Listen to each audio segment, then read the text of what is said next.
Primero en C5N, estas son las imágenes de los dos detenidos por los crímenes de las turistas mendocinas en Ecuador. Mauro.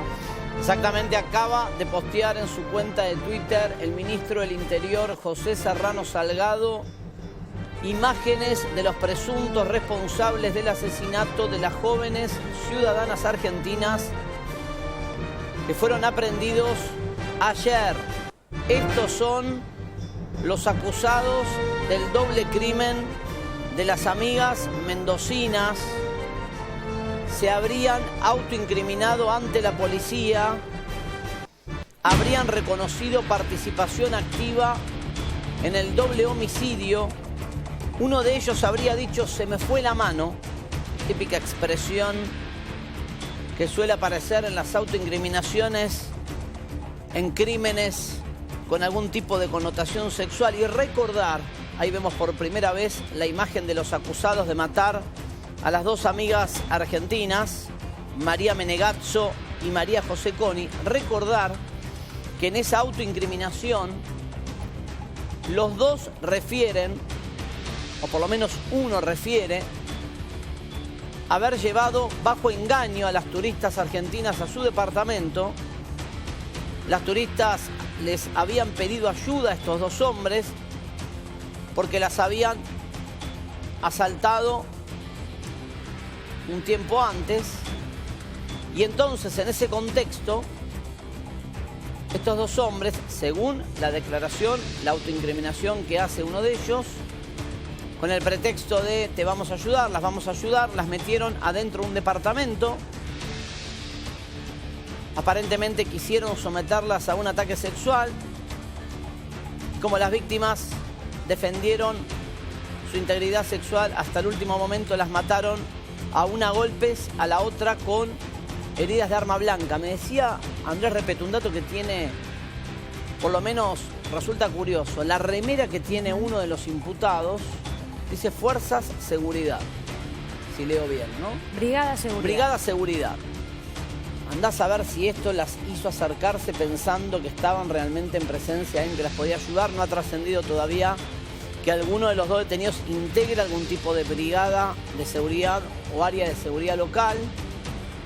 Pero llama la atención esa inscripción en la remera que tiene uno de los acusados. Reitero la confesión o la autoincriminación: estaba borracho, le pegué con un palo, se me fue la mano, dijo uno de los dos acusados de este doble crimen, según acaba de contar el fiscal Eduardo Gallardo. Dijo el fiscal: las señoritas les habrían dicho que no tenían dinero y un amigo les pidió a este detenido que las tenga en su casa. Aparentemente las jóvenes no habían querido estar con los hombres y las mataron. Ese es el textual más fuerte que dice el fiscal, es decir, la frase lo dice todo, ¿no? No habrían querido estar con los hombres y las mataron. Está dando a entender claramente el fiscal que las dos argentinas se negaron a ser víctimas de un delito de índole sexual y por eso los criminales las mataron de forma brutal. Ayer me contaba uno de los investigadores del Ministerio del Interior que estaba afectado a la investigación en el lugar. Me decía, mirá, hay violencia criminal extrema en los cuerpos y por eso los embalaron y los sacaron de la casa para que no los comprometa la casa. En la lógica de un criminal desorganizado que no tiene planificado un delito, una vez que lo comete y se da cuenta que tiene un cuerpo en su casa, lo tiene que sacar para que no lo vincule el cuerpo con su casa y con la autoría del hecho. Bueno, por eso embalaron los dos cuerpos y los fueron diseminando en la zona de Montanita hasta que los encontraron con diferencia de un día, según el reporte que daba ayer la máxima autoridad del Ministerio del Interior. Sigue el relato del fiscal. El sospechoso manifestó que se fue con una de las señoritas a un dormitorio, la muchacha se molestó y lo empujó, y él, que estaba en estado etílico, se enojó, tomó un palo y le propinó un golpe en la cabeza. Esta declaración la hizo el fiscal al colega Luis Novarecio hace instantes.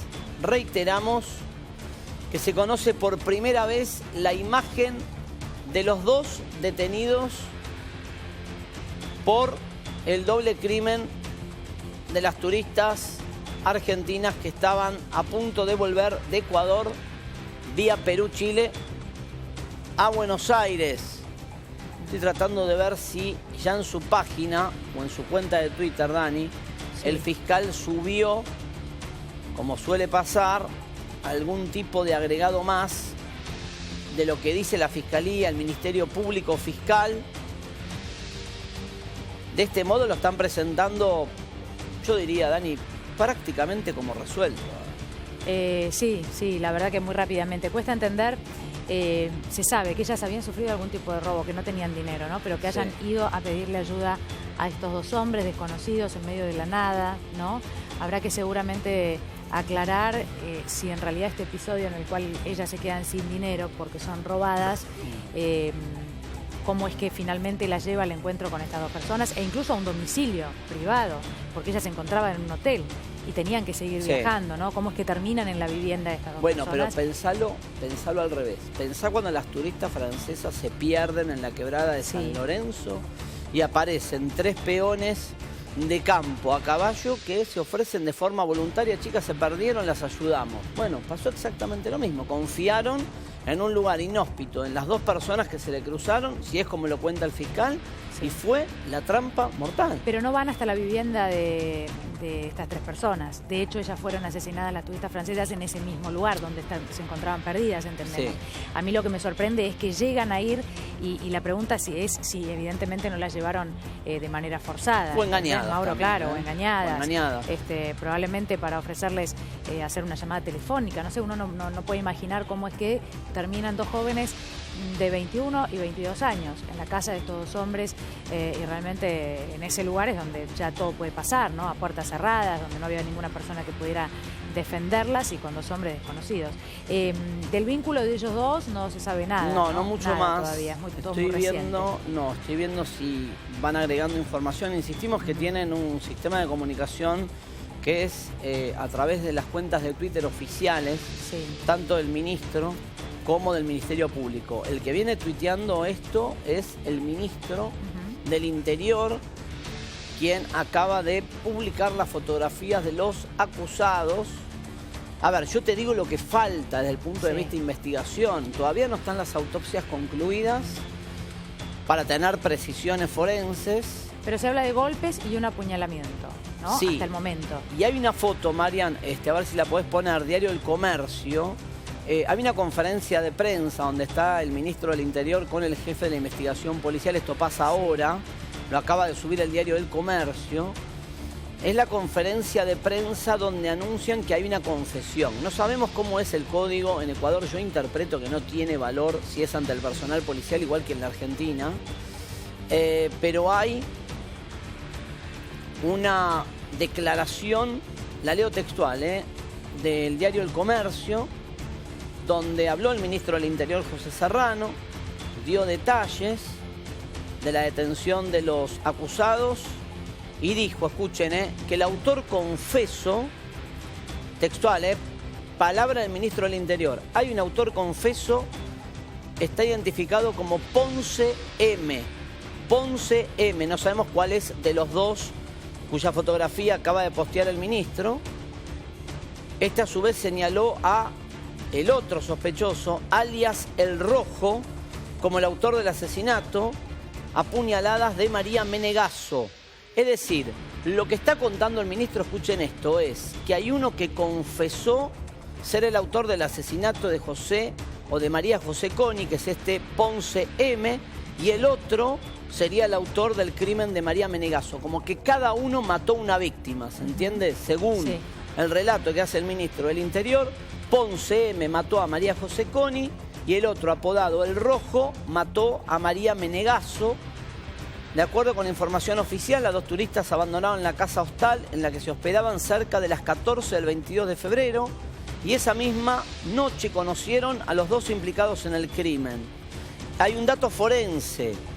Los asesinatos ocurrieron la madrugada del 23, cerca de las 3, en la vetusta casa del autor confeso.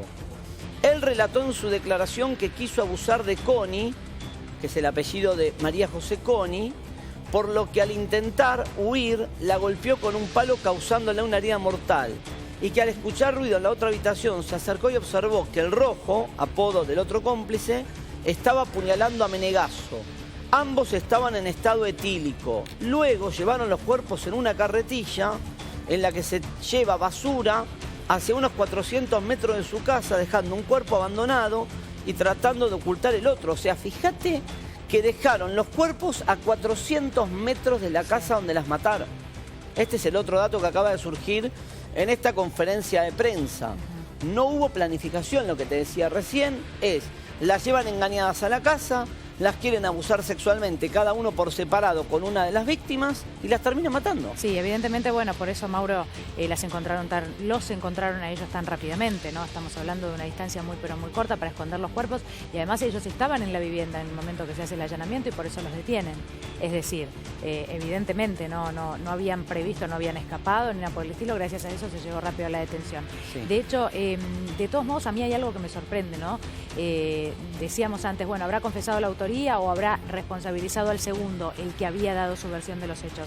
Claramente se está haciendo responsable de un intento de abuso, uno de ellos, y también de uno de los crímenes. Sí, sí, el que está hablando es uno solo, este Ponce M, que no sabemos cuál de los dos es de la fotografía, lo vamos a tratar de averiguar. Uno de los dos es el que está hablando, está admitiendo haber él cometido el asesinato de María José Coni. Da un relato, ¿no? Donde, bueno, la quise agarrar, como no quiso le pegué con un palo. Y el otro no habló en principio, pero el propio Ponce me dice, cuando abrí la puerta a la habitación de al lado porque escuchaba gritos, vi cómo mi compañero estaba matando a la otra chica. Sí, hay que ver cuánto de esto después termina siendo certero 100%, va a ser fundamental las autopsias y ver qué declaran en sede judicial. Sí. Pero bueno, es oficial lo que estamos contando con una conferencia de prensa que todavía se está desarrollando.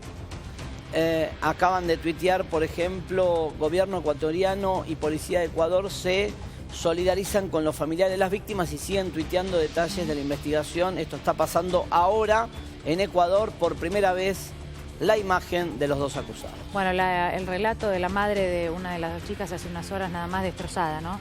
Entiendo que tiene otros hijos y decía, me sacaron una... creo que es una estrella en mi vida, ¿no? Una de mis 5 estrellas, dice la madre, destrozada, enterándose de todo esto, más allá de las detenciones, ¿no? De saber cómo habrán sido en medio de unas vacaciones las últimas horas de su hija, acompañada por la amiga, realmente un desenlace tremendo. No deja de sorprenderme, Mauro, esto de que casualmente yo decidí matar a una y en la otra habitación casualmente es raro. Este otro hombre estaba matando a otra de las chicas. Yo no sé si los crímenes generalmente, bueno, puede haber sido, por supuesto, ¿no?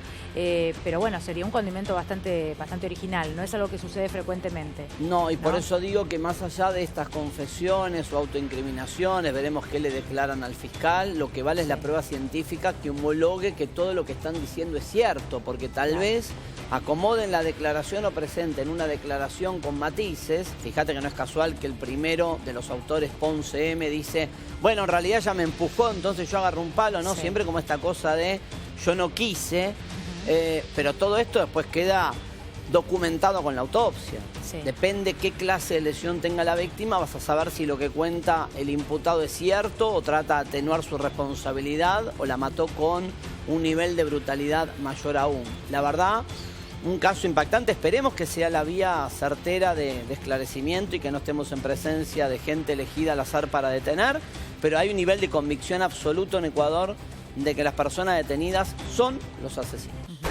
Evidentemente ellas habían dejado el hostel ese día, al mediodía, ¿no? Sí. Aparentemente sin dinero, Mauro, pero ellas tenían que seguir viaje. Lo que uno se pregunta es, a menos que estuvieran perdidas y no les quedara otra, y también por la cuestión geográfica, ¿no? De donde se encontraron los cuerpos, bueno, es posible que hayan tenido que pedir ayuda y estas dos personas fueron los primeros que encontraron, pero evidentemente tenían previsto seguir viaje y si estaban sin dinero, lo primero que uno piensa es, podían pedir ayuda en el hostel, podían comunicarse y pedir dinero a Buenos Aires, ¿no? Había muchísimas opciones. De hecho, que pierden a un lugar registro, alejado. Pero Dani, pierden el registro con Buenos Aires, por eso la hermana hace la denuncia, porque dice no hay más WhatsApp, no hay más contacto, no hay Facebook. Sí. Y ahí empieza la preocupación, creo que instala la denuncia pública a la familia el 23. Sí, que fue creo que el martes, fue el lunes 22, martes 23. Claro, que es el día que las matan. Sí. El día que las matan. El último registro es a las 3 de la mañana. Bueno, lo que a mí por lo menos me lleva a pensar que acá hubo un corte abrupto ¿no? Sí. Acá no, porque, bueno, lo hablamos justo con Andrés antes también, uno se queda sin dinero, pide para hacer una llamada telefónica desde el hostel donde está, a ver si les pueden enviar dinero a sus familiares, o por lo menos llega a comunicar todo lo que pasó, lo habla con su familia y ve cuáles son los pasos a seguir, ¿no? Pero ellas, a partir de ese momento, ya no tuvieron más comunicación. Por eso la presunción de que evidentemente ese mismo día por la noche ya quedaron, se cree, cautivas de estos hombres, ¿no? O probablemente en ese momento les quitaron la vida. Bueno, seguramente el dato de autopsia ahora Va a ser fundamental. va a ser fundamental. Gracias, Mauro. ¿Cómo no?